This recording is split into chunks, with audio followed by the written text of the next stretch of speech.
আসসালামু আলাইকুম। কেমন আছেন সবাই? আশা করি ভালো আছেন। যারা সৌদি আরবে নতুন এই 2025 সালে যারা সৌদি আরবে যেতে চান তাদের জন্য আজকে গুরুত্বপূর্ণ একটা কথা বলবো। যখন আজ থেকে 6 বছর আগে 2017-18 সালে যখন সৌদি আরবে যেতাম, তখন থেকে মানুষ একটা কথা বলতো যে সৌদি আরবে যায় না, সৌদি আরবের পরিস্থিতি খুব একটা ভালো না। সৌদি আরবে যাও না, সৌদি আরবের পরিস্থিতি ভালো না। হ্যাঁ, কোম্পানি পরিস্থিতি ভালো না, ফ্রি ভিসার পরিস্থিতি ভালো না। এরপর এখন বর্তমান 25 সাল, এখনো একই কথা মানুষ বলতেছে সৌদি আরবের পরিস্থিতি খুব একটা ভালো না। কিন্তু আমার প্রশ্ন হচ্ছে, মানুষ কিন্তু সৌদি আরবে যাওয়া কিন্তু থামছে না, মানুষ যাওয়া কিন্তু কমতেছে না সৌদি আরবে। কারণ যাচ্ছেই। আমাদের আগে থেকে যখন আমাদের আগের আগের যারা পুরুষেরা তারা গেছে, 90 শতকের যারা, সে সময়ে মানুষ বলতে পরিস্থিতি ভালো না। আসলে পরিস্থিতি ভালো না, কোনো সময় ভালো না। এখন মেন কথাই হচ্ছে আসলে কপাল। যদি কপাল ভালো হয় তো পরিস্থিতি সবকিছুই ভালো হয়। তো যারা নতুন 2025 সালে যারা সৌদি আরবে যেতে চান তাদের একটা জিনিস মনে রাখতে হবে যে ভাগ্য। বিদেশে এখনো পর্যন্ত মানুষ 4 লাখ 5 লাখ টাকা মাসে ইনকাম করে, 1 লাখ টাকা ইনকাম করে, আবার কেউ 20,000 টাকা ইনকাম পাঠাতে পারে না, আবার 4-5 লাখ টাকা কেউ পাঠায়। মেন জিনিসটা হলো কপাল। সেই সৌদি আরব 50 বছর আগে থেকে যা আছে এখনো তাই আছে। কাজকর্ম বাড়তেছে, আপনারা বলতেছেন পরিস্থিতি ভালো না। বিল্ডিং এর কাজকর্ম, কোম্পানি কোনো কিছু তো কমতেছে না, লোক নেওয়া তো কমতেছে না, লোক তো কম যাইতেছে না, হাজার হাজার লোক যেতেছে প্রতিদিন। আপনারা ট্রেনিং সেন্টারে, কারিগরি প্রশিক্ষণ কেন্দ্রে আপনারা ট্রেনিং দিতে গেলে দেখবেন ভর্তি লাইন ধরে মানুষ আছে ভর্তি হওয়ার জন্য। ফিঙ্গার দিতে গেলে দেখবেন লাইন হয়ে দাঁড়িয়ে আছে ফিঙ্গার দেওয়ার জন্য। মেডিকেল করতে গেলে লাইন ধরে মেডিকেল করার জন্য মানুষ দাঁড়িয়ে আছে। তাহলে এত লোক যাচ্ছে কোথায়? আমার প্রশ্ন হলো এটা। তো পরিস্থিতি ভালো, আগের চেয়ে কাজ কাম সবই আছে, মানুষ একটু বেশি হয়েছে, আর এখন একটু জিনিসের দাম বেড়ে গেছে, মালের রেট, কাজের রেট ওই আগের মতোই আছে। তবে ইনকাম আছে ভাগ্যের উপরে। যারা কাজকর্ম জানে, যারা যোগ্য, তাদের সবকিছুই আছে, এখনো আছে। সবচেয়ে বড় লক্ষ্য হচ্ছে কপাল। আরেকটা জিনিস হচ্ছে, আমাদের দেশের মানুষজন কাজকর্ম না জেনে, মানে আনস্কিল, যেটা অদক্ষ মানুষ বেশি যাওয়ার চিন্তা ভাবনা করে। হ্যাঁ, আর ইন্ডিয়াতে ওইসব দেশে দক্ষ মানুষ যায়। তো এই জন্য বিদেশে যেতে চাইলে সর্বপ্রথম যেটা আমাদের করতে হবে, সেটা হচ্ছে কাজ জানতে হবে, দক্ষ হতে হবে। হ্যাঁ,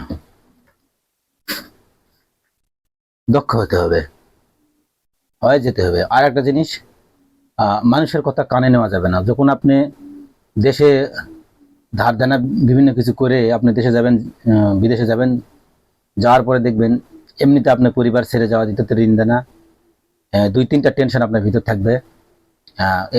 ভাষা জানেন না, হ্যাঁ, বিভিন্ন টেনশন আপনার ভিতর থাকবে। এর ভিতরে আপনার যারা পুরাতন প্রবাসী তারা আপনাকে মানে ব্লেম দিবে। ঠিক আছে, বলবে ভাই কেন আসলেন, পরিস্থিতি ভালো না, কি দেখতে আসলেন, আমরা মরেছি আপনিও আসলেন। হ্যাঁ, এরকম যখন কি বলছি, 90-95-2000 সালের দিকে যখন যারা গেছে, আমরা তখন ছোট, সে সময় মনে করেন মানুষ হচ্ছে বলছে পরিস্থিতি ভালো না। আমরা গেছি 18 সালে, সে সময় মানুষ বলছে পরিস্থিতি ভালো না। আমরা 25 সালে ঘুরে আসলাম, এখনো মানুষ বলছে পরিস্থিতি ভালো না, কিন্তু মানুষ যাওয়া কমতেছে না। হাজার হাজার মানুষ লাইন ধরতেছে। আপনার হচ্ছে মেডিকেলে হাজার হাজার মানুষ মেডিকেলে লাইন ধরতেছে যাওয়ার জন্য, ফিঙ্গার দেওয়ার জন্য, ট্রেনিং করার জন্য হাজার হাজার মানুষ। 100 টাকার যদি মানুষ 3 দিন সপ্তাহে ট্রেনিং দেয়, তাহলে বাংলাদেশে 64টা জেলায় যদি ট্রেনিং সেন্টার থাকে, প্রত্যেকটা জেলায়, তাহলে কতগুলো লোক প্রতিদিন ট্রেনিং হচ্ছে, তো কতগুলা লোক যাইতেছে। তো পরিস্থিতি আমাদের দেশে যা, যে যাই বলুক না, মানুষের দেওয়ালে যখন পিঠ থেকে যায় তখন কেউ বলতে পারে না যে বিদেশ যাব না। আমি যখন সৌদি আরব থেকে আসছি তখন বলছি যে আমি আর সৌদি আরবে যাবো না, এরকমই হচ্ছিল। হ্যাঁ, কিন্তু পারি নাই। আমার তারা বলছিল, বাড়িতে দেশে যারা আছে তারা আবার বলছে যে বিদেশি ভালো, আবার দেশে আসছে, দেশের পরিস্থিতি ভালো না, বিদেশেই থাকো। হ্যাঁ, আবার আসলাম যখন, একবারে আসলে কেন, একবার আসে ভুল করলে, না আসাই ভালো ছিল। হ্যাঁ, এরকম। তো চিন্তা ভাবনা করে দিয়ে গেছে। মানুষ আগে বলতো যে আসে 6 মাস টিকতে পারবে না, হুম, অনেকে অনেক কথাই বলছে, তবে কাজ জানা লোকেরা দেশে যে চলতে পারবে না তা না, কিন্তু আমাদের একটু বাড়তি স্বপ্ন, বাড়তি চিন্তা ভাবনা, বাড়তি চাওয়া বিদায় বিদেশ যেতে হয়। ঠিক আছে, কারণ দেশে এসেও আমরা কাজ করতে পারি, কারণ আমরা হলো কাজ করি, কাজ করে খাওয়া লোক। আচ্ছা, এক কথায় লেবার লোক। আমরা আর বড় লোক না, ধনী না। তো এই জন্য আমরা, অনেক লোক আছে বিদেশে কাজ করতে পারে, দেশে কাজ করতে পারে না। দেশে বাপের একটা খ্যার ছিল, দুই খ্যার করে না, কিন্তু ওই ছেলে ওই বিদেশ যায় ঠিকই কাম করে।